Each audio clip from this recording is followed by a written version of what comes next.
The U.S. Federal Reserve made a significant announcement holding interest rates steady but signaling a hawkish stance. Federal Reserve Chair Jerome Powell made the announcement at a news conference. Since early last year, the FOMC has significantly tightened the stance of monetary policy. We've raised our policy interest rate by 5.25 percentage points and have continued to reduce our securities holdings at a brisk pace. We've covered a lot of ground, and the full effects of our tightening have yet to be felt.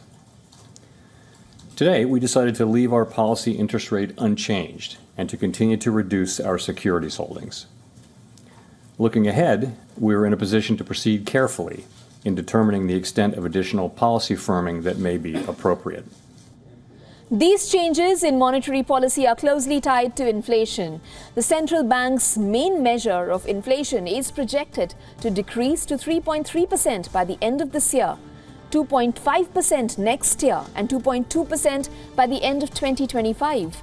The Federal Reserve expects to reach its 2% inflation target in 2026, which is later than previously anticipated.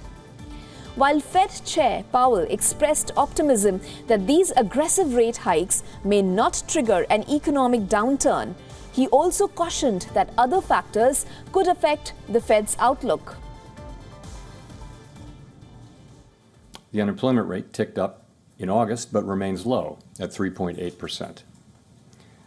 The labor force participation rate has moved up since late last year, particularly for individuals aged 25 to 54 years.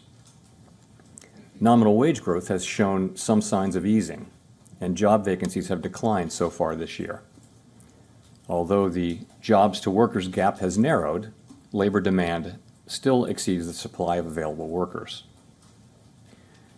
FOMC participants expect the rebalancing in the labor market to continue, easing upward pressures on inflation.